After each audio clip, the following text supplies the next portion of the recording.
ওনাকে দেখার পরে আমার মনে হলো যেন এটা কেমন জীবন, এভাবেও কি মানুষের জীবন চলে?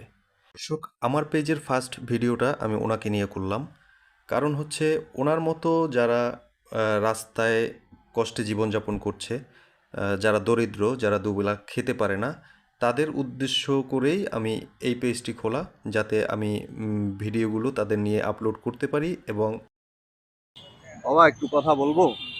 আচ্ছা ঠিক আছে ঠিক আছে ঠিক আছে ঠিক আছে, খান খান খান খান খান খান, আপনি খান। চেয়েছিলাম ওনাকে, মানে ওনার সাথে কথা বলতে, কিন্তু উনি কথা বলতে কোনোভাবেই রাজি না। তাই আমি আর জোর করিনি, আমি আড়াল থেকে তার কিছু ভিডিও ফুটেজ সংরক্ষণ করি এবং দেখে মনে হচ্ছে যে তার মতো একজন মহিলা, যিনি কিনা এই বয়সে এইভাবে, তার অবশ্যই ফ্যামিলি আছে। ফ্যামিলির